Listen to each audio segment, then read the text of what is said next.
Hello, MotoGP fans. There's something new. Come on, let's read the full story. Don't go anywhere, okay? Meta description. Did Bagnaia just admit the biggest mistake of the MotoGP era with the GP25? What really happened behind Ducati's closed doors, and why is the paddock suddenly on fire? Watch, comment, like, and subscribe, because this story is far from over. Hot. Bagnaia admits the GP25 mistake, and the paddock will never be the same. Did Francesco Bagnaia just confess to a mistake that could shake Ducati's future, rewrite the championship battle, and alter the destiny of MotoGP itself? What if the bike that was supposed to secure total domination, the feared, whispered, secretive GP25, is now being questioned by the very man meant to conquer the world on it? And what if this confession is only the beginning of a much darker, deeper story that nobody inside the paddock was prepared for? Before you read another word, pause. Feel the tension. Because what you are about to witness is not just news. It is the moment when silence broke, pride cracked, and the most powerful team in MotoGP suddenly looked human. Like this story. Subscribe to this channel. Drop your opinion in the comments. Because your voice belongs in this conversation. The Ducati garage was unusually quiet. Not the productive quiet of engineers studying data, but the uncomfortable silence of people who knew something fundamental had shifted. The smell of hot carbon fiber still lingered in the air, but no one spoke. Then Bagnaia finally said it. It was my mistake. 3 words. Calm. Direct.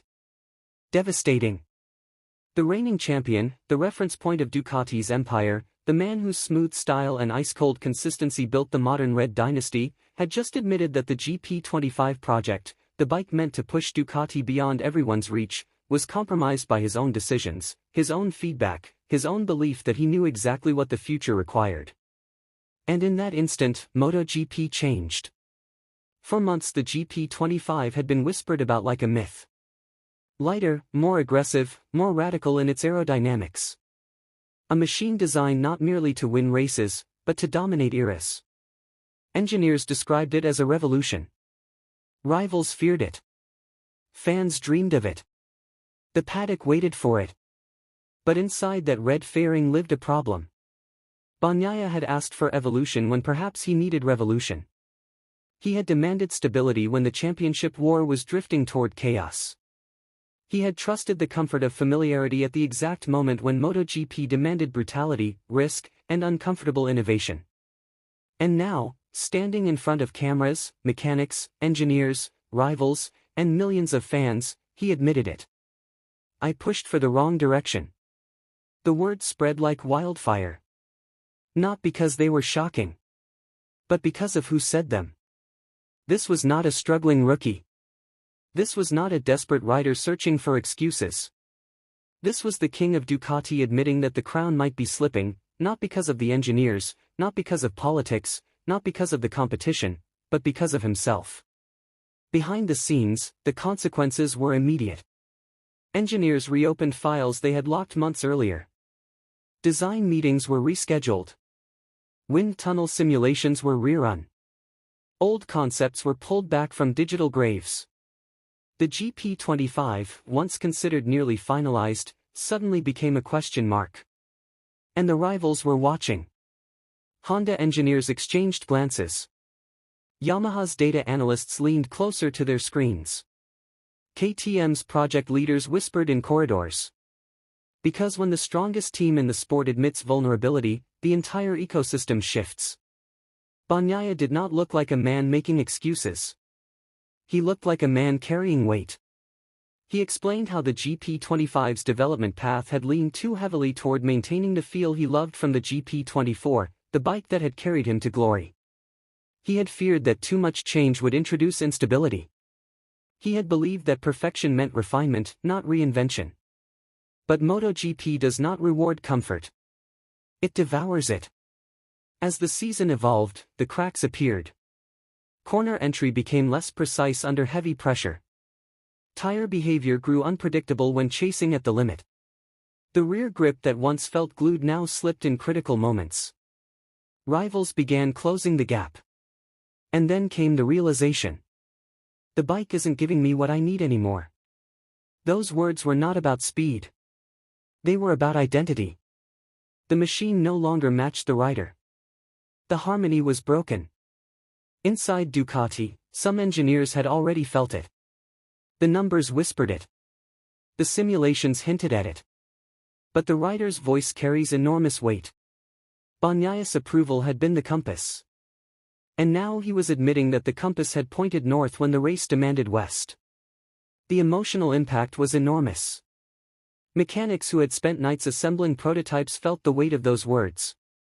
Designers who had poured their creativity into the GP25 stared at their screens in silence. Ducati's leadership, known for ruthless efficiency, suddenly faced the most dangerous enemy of all, doubt. Meanwhile, the paddock reacted with a mixture of shock and anticipation. Because if Ducati must step back, even slightly, the championship battlefield explodes open. Marc Marquez's camp watched closely. They had seen this story before. They knew how quickly empires could crack. Yamaha sensed an opening. KTM smelled blood. Honda, desperate for resurgence, felt hope flicker. And fans across the world leaned forward. Bagnaia's confession did not weaken him. It humanized him.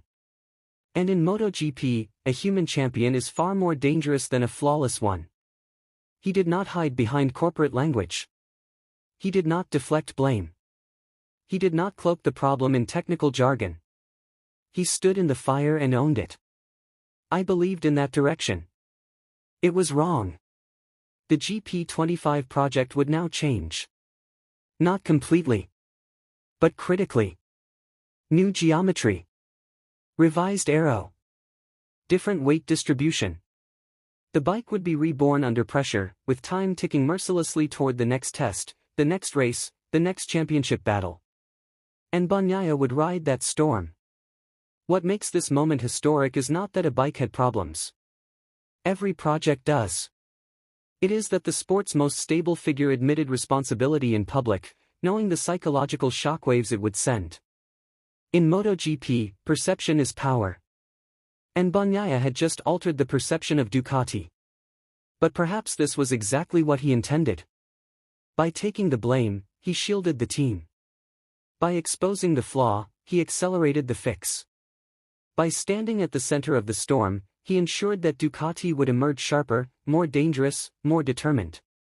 The GP25 mistake may become the moment that saves Ducati's future rather than destroys it. Or it may be the crack that rivals exploit. That question now hangs over every lap, every meeting, every whispered conversation in the paddock. And the season has not even reached its climax. So ask yourself, is this the beginning of Bagnaia's most heroic chapter, or the moment the Ducati empire finally shows its weakness? The answer is still being written on asphalt, in carbon fiber, in sweat, in silence, and in speed. If this revelation shocked you, share your thoughts. Do you believe Bagnaia made the right call admitting this now? Can Ducati recover in time? Who benefits most from this confession? Like. Comment. Subscribe. Because the story of the GP25 is no longer just about a motorcycle. It is about the future of MotoGP itself.